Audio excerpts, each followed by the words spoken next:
Good morning students.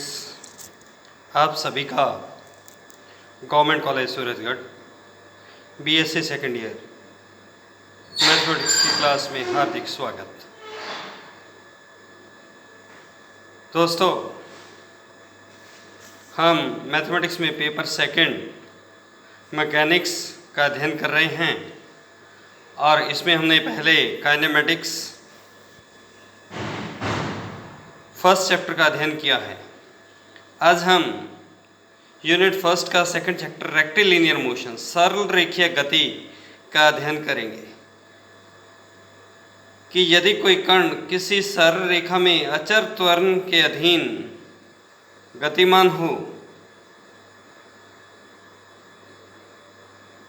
और जब पिंड का त्वरण परिवर्तित हो रहा है तो वह x, v या t या किसी एक या अधिक वेरिएबल्स का फंक्शन होता है, तो ऐसी स्थिति में पिंड पर क्रियाशील बल भी परिवर्तनशील होगा, क्योंकि हम कहते हैं फोर्स इज इक्वल टू होता है मास इनटू एक्सेलरेशन। तो इसमें हम सबसे पहले सिंपल हार्मोनिक मोशन सरल अवृत्त गति का अध्ययन करेंगे कि यदि कोई कण किसी सरल रेखा में इस प्रकार गतिमान हो कि उसका त्वरण सरल रेखा पर स्थित किसी स्थिर बिंदु से कण की दूरी के समानुपाती हो और त्वरण की दिशा सदैव उस स्थिर बिंदु की ओर हो, तो इस प्रकार की गति को सरल अवृत्त गति कहते हैं। जो स्थिर बिंदु होता है उसे हम गति का केंद्र या बल केंद्र कहते हैं। That is, a particle is said to be perform a simple harmonic motion if it moves in a straight line such that the acceleration is always proportional to the distance of the particle from a fixed point and its direction is also always towards that fixed point, then the motion is known as simple harmonic motion. The fixed point is known as center of motion or center of force. मान लीजिए कण किसी सरल रेखा a dash o a में गतिशील है। o हमारा स्थिर बिंदु है और t समय पश्चात कण बिंदु P पर है, यानी कि t समय पश्चात OP is equal to x है। हम अब सरल अवृत्त गति में मैंने आपको कहा था x double dot is equal to क्या होता है, प्रोपोर्शनल टू x, उस पर लग रहा त्वरण स्थिर बिंदु से दूरी के समानुपाती होता है। तो x डबल डॉट क्या हो गया, म्यू x। यहाँ हम लिख रहे हैं x double dot is equal to minus mu x।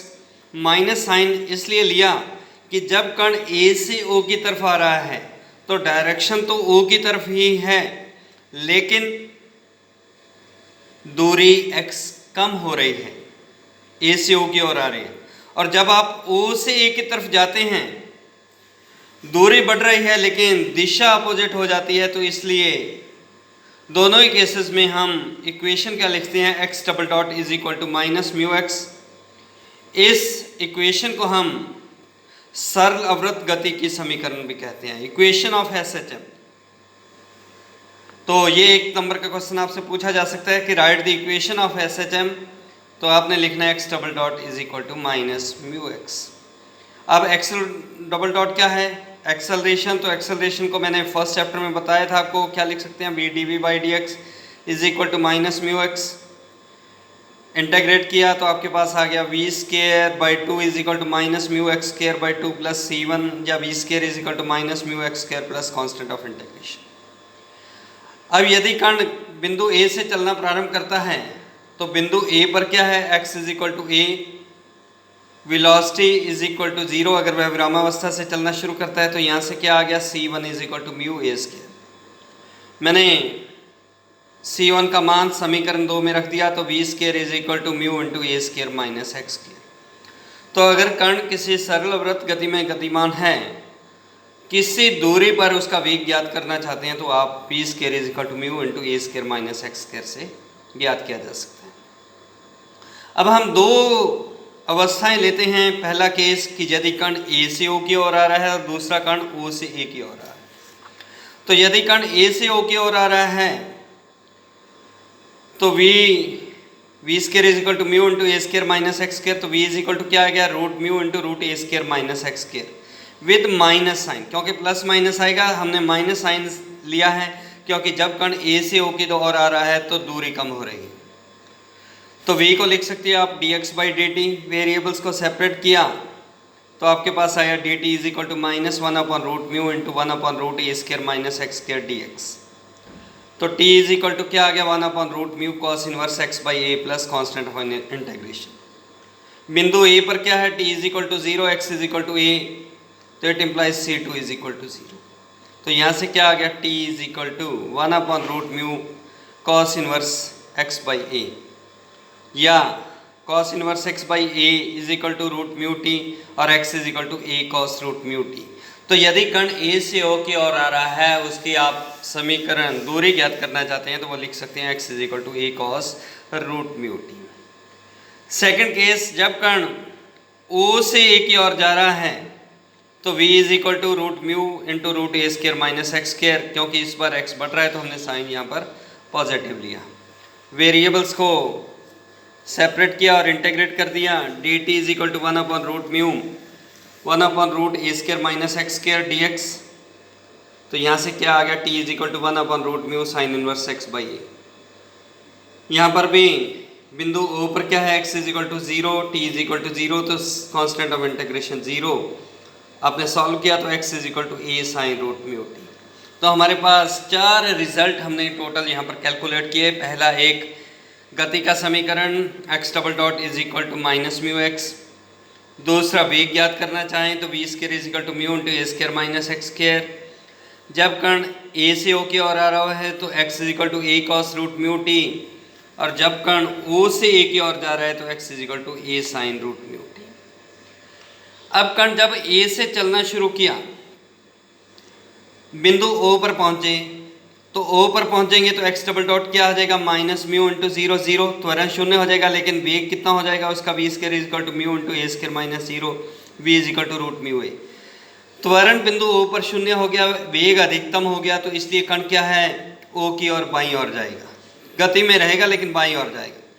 जैसे बिंदु A डैश पर पहुंचा तो वहां पर जाकर x इज इक्वल टू क्या होगा, माइनस ए, तो माइनस ए का स्क्वायर प्लस ए स्क्वायर, तो वेग बिंदु A डैश पर शून्य हो जाएगा, लेकिन वहाँ त्वरण मैक्सिमम हो जाएगा, तो इसलिए कण A डैश से वापस O की ओर मुड़ जाएगा, और O पर पहुंचकर फिर से उसका त्वरण शून्य हो जाएगा लेकिन वेग अधिकतम हो जाएगा, और वह O से फिर राइट और A की ओर गति करेगा, यहाँ पर जाकर उसका वेग शून्य हो जाएगा, त्वरण मैक्सिमम हो जाएगा। तो इस प्रकार से कण A से O, O से A डैश से O और O से A के बीच गति करेगा।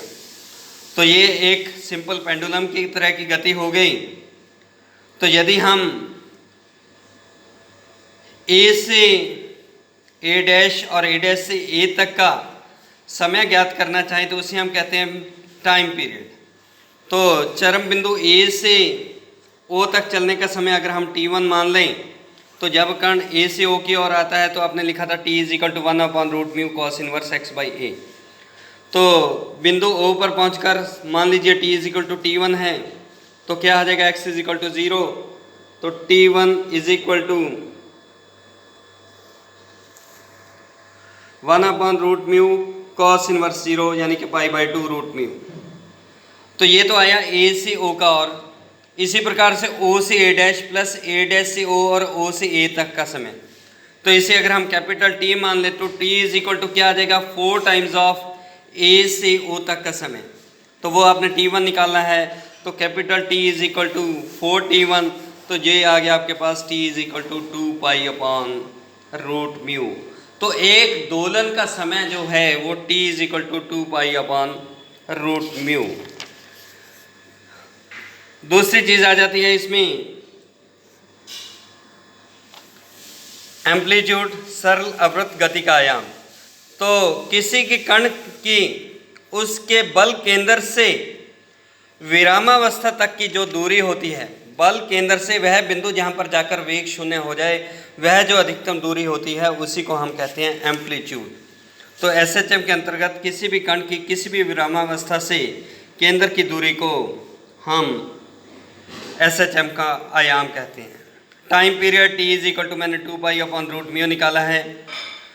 अगर हमें आवृत्ति यानी कि फ्रीक्वेंसी निकालनी हो तो फ्रीक्वेंसी क्या होती है, 1 सेकंड में total number of complete oscillations की संख्या, इकाई समय में पूर्ण दोलनों की संख्या को हम एसएचएम की आवृत्ति कहते हैं। और n इज इक्वल टू क्या होता है, 1/t, तो ये आ जाता है √μ/2π। तो इस प्रकार से यदि कोई कण किसी एसएचएम में गति कर रहा है तो उसका time period t is equal to 2π/√μ। Amplitude आपने इस फॉर्मूले से कैलकुलेट कर सकते हैं, v² is equal to mu into a² - x²। तो जब वेलोसिटी 0 होगी तब x का जो मान होगा वह है एम्पलीट्यूड यानी कि अधिकतम दूरी बल केंद्र से। और frequency n is equal to 1/t, तो उसी को हम कहते हैं √μ/2π। तो इस प्रकार से आप amplitude, period of oscillation, frequency या वेग, समय जो भी ज्ञात करना चाहें, अगर कण एक सरल रेखा में परिवर्तनशील त्वरण के अधीन गतिमान कर रहा है जिसकी त्वरण की दिशा सदैव u की ओर हो, तो उसे हम एसएचएम की गति कहते हैं। तो आज इतना ही, अगले पीरियड में और इसके न्यूमेरिकल प्रॉब्लम्स को सॉल्व करेंगे। Thank you very much.